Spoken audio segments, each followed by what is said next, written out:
नमस्कार। वक्फ बोर्ड कानून के खिलाफ मुस्लिम समुदाय लोगों द्वारा प्रदर्शन किया गया। बता दें कि आज जुम्मे की नमाज के बाद बेतिया के रामना मैदान में मुस्लिम समुदाय लोगों द्वारा वक्फ संशोधन के खिलाफ किया गया प्रदर्शन। वक्फ एक्ट आ गया है और वो कोर्ट में है, ठीक है ना। कोर्ट जो है वो उसके कानूनी एस्पेक्ट को देखेगी कि वो कॉन्स्टिट्यूशनल है या नहीं है, लेकिन वो उसको रिजेक्ट नहीं कर सकती। यानी जब तक कि वो टोटल वो रिजेक्ट नहीं करेगी, वो बताएगी गैर दस्तूरी है, तो फिर हुकूमत उस पर कुछ और कानून लाएगी, ठीक है ना। हम सब लोग यहाँ मिलकर इसलिए जमा हुए हैं ताकि हम लोग हुकूमत को भी बता सकें, सब लोग तकलीफ में हैं, हम सब लोग बंद हैं। हम सब ये समझते हैं कि इस एक्ट से तमाम जायदाद जो है वक्फ की जो खैर की तारीख़ है वो ख़त्म हो जाएगी, जो चैरिटीज़ हैं वो ख़त्म हो जाएंगी, इसलिए उसको इस कानून को वो वापस ले ले। अगर सरकार वापस नहीं लेती आगे क्या करवाएगी? अभी मैंने जैसा आपसे कहा कि ये जमहूरी मुल्क है और जमहूरी मुल्क में हुकूमतों से ये उम्मीद होती है कि वो आवाम की आवाज़ सुनेंगी। जितने ज़्यादा भी इस जलसे में आए थे उनकी आवाज़ हुकूमत को सुनना चाहिए और उनको जानना चाहिए कि इतने लोग नाराज़ हैं इस एक्ट से, परेशान हैं, दुखी हैं, इसलिए उनको एक्ट वापस लेना चाहिए।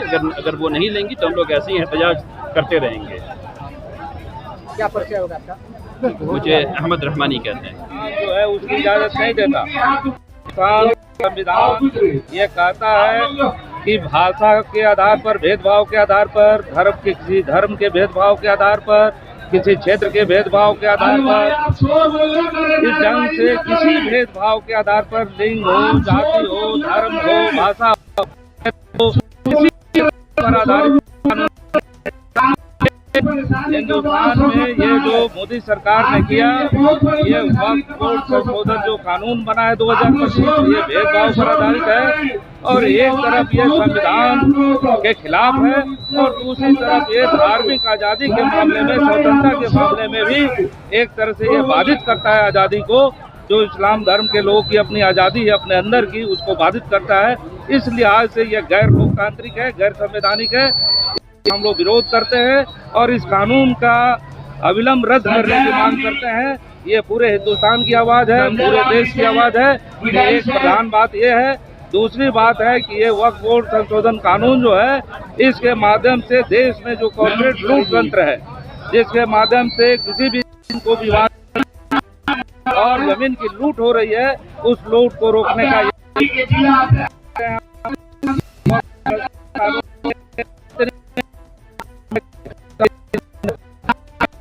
जो स्कूल हैं, कॉलेज हैं, किसी जमीन को विवादित बनाने की साजिश है। ये हम समझते हैं ये गैर लोकतांत्रिक है, हिंदुस्तान की साझी संस्कृति और साझी विरासत के खिलाफ है। इस लिहाज से इस कानून का सर्वत्र विरोध हो रहा है। इस कानून की वापसी होनी चाहिए। ये गैर संवैधानिक और गैर लोकतांत्रिक ये कानून जो है देश में एक तरह से नफरत की राजनीति को पैदा कर रहा है, इसको खत्म करना चाहिए। धन्यवाद।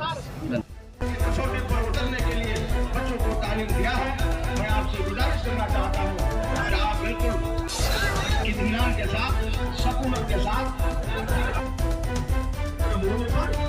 एक साथ एक पैगाम देगा, एक संदेश देगा और इसकी गवाह आप बनेंगे, हम बनेंगे और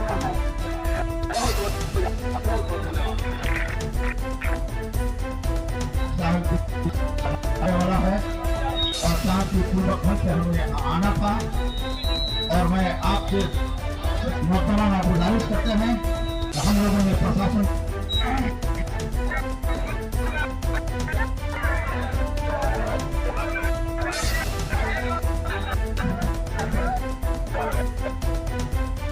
हम साथ परिचय देने वाले हैं। हमारे जो प्रशासन के लोग यहाँ मौजूद है, हमारे शाखा के लिए है, हम उन्हें ऐसा कोई भी काम नहीं करें जिससे उनको नाराजगी हो, उन्हें बदनी हो। तो आपके साथ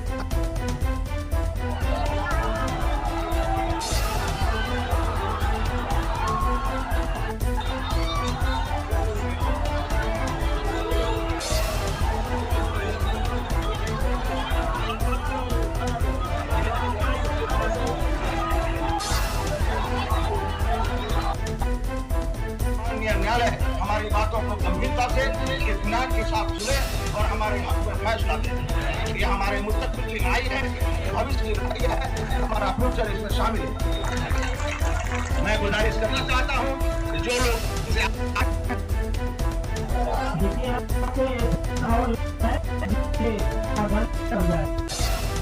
एक साथ में लोग यहाँ पर हैं जो पार्टी से ताल्लुक रखते हैं और सबसे जब हमारे इस मुखालफत में हमारे साथ में, इसलिए हमको ऐसा काम है कि जिनको